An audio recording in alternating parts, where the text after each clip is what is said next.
नमस्कार, आप सभी का हार्दिक अभिनंदन। आइए पद्म पुराण के उत्तरखंड के अगले अध्याय का पाठन आरंभ करते हैं। कार्तिक की श्रेष्ठता के प्रसंग में शंखासुर के वध, वेदों के उद्धार तथा तीर्थराज के उत्कर्ष की कथा।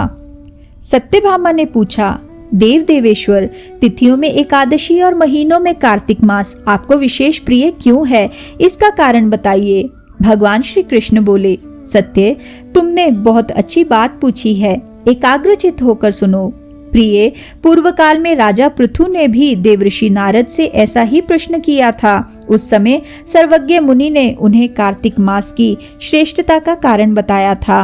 नारद जी बोले, पूर्व काल में शंख नामक एक असुर था जो त्रिलोकी का नाश करने में समर्थ तथा महान बल एवं पराक्रम से युक्त था। वह समुद्र का पुत्र था। उस महान असुर ने समस्त देवताओं को परास्त करके स्वर्ग से बाहर कर दिया और इंद्र आदि लोकपालों के अधिकार छीन लिए। देवता मेरुगिरी की दुर्गम कंदराओं में छिपकर रहने लगे, शत्रु के अधीन नहीं हुए। तब दैत्य ने सोचा कि देवता वेद मंत्रों के बल से प्रबल प्रतीत होते हैं।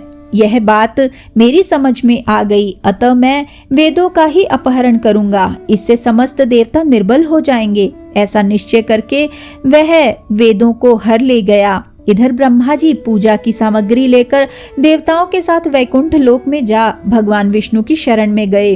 उन्होंने भगवान को जगाने के लिए गीत गाए और बाजे बजाए। तब भगवान विष्णु उनकी भक्ति से संतुष्ट हो जाग उठे। देवताओं ने उनका दर्शन किया। वे सहस्त्रों सूर्यों के समान कांतिमान दिखाई देते थे। उस समय षोडोपचार से भगवान की पूजा करके देवता उनके चरण में पड़ गए। तब भगवान लक्ष्मीपति ने उनसे इस प्रकार कहा। श्री विष्णु बोले, देवताओं, तुम्हारे गीत वाद्य आदि मंगलमय कार्यों से संतुष्ट हो मैं वर देने को उद्यत हूँ। तुम्हारी सभी मनोवांछित कामनाओं को पूर्ण करूँगा। कार्तिक के शुक्ल पक्ष में प्रबोधनी एकादशी के दिन जब एक पहर रात बाकी रहे, उस समय गीत वाद्य आदि मंगलमय विधानों के द्वारा जो लोग तुम्हारे ही सामने मेरी आराधना करेंगे, वे मुझे प्रसन्न करने के कारण मेरे समीप आ जाएंगे। शंखासुर के द्वारा हरे गए संपूर्ण वेद जल में स्थित हैं। मैं सागर पुत्र शंख का वध करके उन्हें ले आऊंगा। आज से लेकर सदा ही प्रतिवर्ष कार्तिक मास में मंत्र, बीज और यज्ञों से युक्त वेद जल में विश्राम करेंगे। आज से मैं भी इस महीने में जल के भीतर निवास करूंगा। तुम लोग भी मुनीश्वरों को साथ लेकर मेरे साथ आओ। इस समय जो श्रेष्ठ द्विज प्रातः स्नान करते हैं, वे निश्चय ही संपूर्ण यज्ञों का अवभृत स्नान कर चुके। जिन्होंने जीवन भर शास्त्रोक्त विधि से कार्तिक के उत्तम व्रत का पालन किया हो, वे तुम लोगों के भी माननीय हो।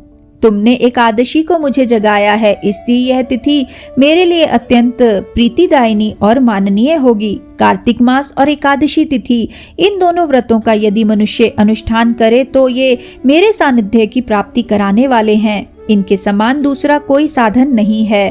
नारद जी कहते हैं, यह कहकर भगवान विष्णु मछली के समान रूप धारण करके आकाश से विंध्य पर्वत निवासी कश्यप मुनि की अंजलि में गिरे। मुनि ने करुणावश उस मत्स्य को अपने कमंडल में रख लिया, किंतु वह उसमें अंट न सका। तब उन्होंने उसे कुएं में ले जाकर डाल दिया। जब उसमें भी वह न आ सका, तब मुनि ने उसे तालाब में पहुंचा दिया, किंतु वहां भी यही दशा हुई। इस प्रकार उसे अनेक स्थानों में रखते हुए अंततोगत्वा उन्होंने समुद्र में डाल दिया। वहां भी बढ़कर वह विशालकाय हो गया। तदनंतर उन मत्स्य रूपधारी भगवान विष्णु ने शंखासुर का वध किया और उस शंख को अपने हाथ में लिए वे बद्री वन में गए। वहां संपूर्ण ऋषियों को बुलाकर भगवान ने इस प्रकार आदेश दिया। श्री विष्णु बोले, महर्षियों, जल के भीतर बिखरे हुए वेदों की खोज करो और रहस्यों सहित उनका पता लगाकर शीघ्र ही ले आओ। तब तक मैं देवताओं के साथ प्रयाग में ठहरता हूँ। तब तेज और बल से संपन्न समस्त मुनियों ने यज्ञ और बीज सहित वेद मंत्रों का उद्धार किया। जिस वेद के जितने मंत्र को जिस ऋषि ने उपलब्ध किया, वही उतने भाग का तब से ऋषि माना जाने लगा। तदनंतर सब मुनि एकत्रित होकर प्रयाग में गए तथा ब्रह्मा जी सहित भगवान विष्णु को उन्होंने प्राप्त किए हुए वेद अर्पण कर दिए। यज्ञ सहित वेदों को पाकर ब्रह्मा जी को बड़ा हर्ष हुआ तथा उन्होंने देवताओं और ऋषियों के साथ प्रयाग में अश्वमेध यज्ञ किया। यज्ञ की समाप्ति होने पर देवता, गंधर्व, यक्ष, किन्नर तथा गुयकों ने पृथ्वी पर साष्टांग प्रणाम करके यह प्रार्थना की। देवता बोले, देवादिदेव जगन्नाथ प्रभु, हमारा निवेदन सुनिए। हम लोगों के लिए यह बड़े हर्ष का समय है, अतः आप हमें वरदान दें। रमापते, इस स्थान पर ब्रह्मा जी को खोए हुए वेदों की प्राप्ति हुई है तथा आपकी कृपा से हमें भी यज्ञ भाग उपलब्ध हुआ है, अतः यह स्थान पृथ्वी पर सबसे अधिक श्रेष्ठ और पुण्यवर्धक हो। इतना ही नहीं, आपके प्रसाद से यह भोग और मोक्ष का भी दाता हो। साथ ही यह समय भी महान पुण्यदायक और ब्रह्म हत्यारे आदि की भी शुद्धि करने वाला हो। इसमें दिया हुआ सब कुछ अक्षय हो, यही वर हमें दीजिए। भगवान विष्णु ने कहा, देवताओं, तुमने जो कुछ कहा है उसमें मेरी भी सम्मति है, अतः तुम्हारी इच्छा पूर्ण हो। यह स्थान आज से ब्रह्म क्षेत्र नाम धारण करे। सूर्यवंश में उत्पन्न राजा भगीरथ यहाँ गंगा को ले आएंगे और वह सूर्य कन्या यमुना जी के साथ यहाँ मिलेगी। ब्रह्मा जी सहित तुम संपूर्ण देवता भी मेरे साथ यहाँ निवास करो। आज से यह तीर्थराज के नाम से विख्यात होगा। यहाँ किए हुए दान, व्रत, तप, होम, जप और पूजा आदि कर्म अक्षय फल के दाता और सदा मेरी समीपता की प्राप्ति कराने वाले हो। 7 जन्मों में किए हुए ब्रह्म हत्या आदि पाप भी इस तीर्थ का दर्शन करने से तत्काल नष्ट हो जाएं। जो धीर पुरुष इस तीर्थ में मेरे समीप मृत्यु को प्राप्त होंगे वे मुझ में ही प्रवेश कर जाएंगे, उनका पुनर्जन्म नहीं होगा।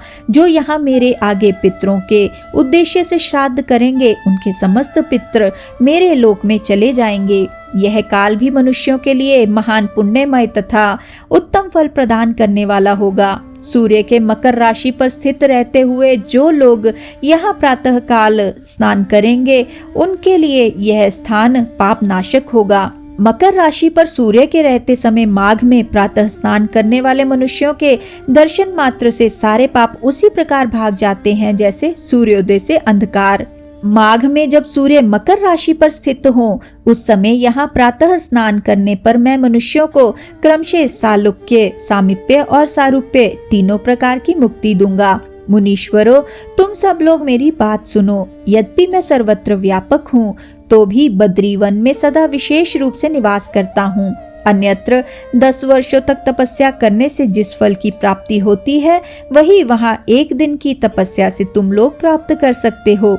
जो नर श्रेष्ठ उस स्थान का दर्शन करते हैं वे सदा के लिए जीवन मुक्त हैं, उनके शरीर में पाप नहीं रहता।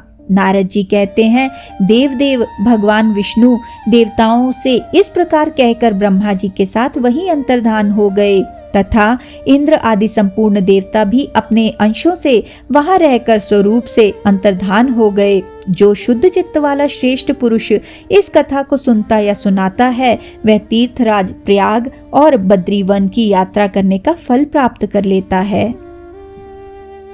इसी के साथ आज के इस सुंदर पाठन को हम यहीं पे विराम देते हैं और अगले अध्याय के पाठन के लिए हमारे साथ फिर से जुड़िएगा।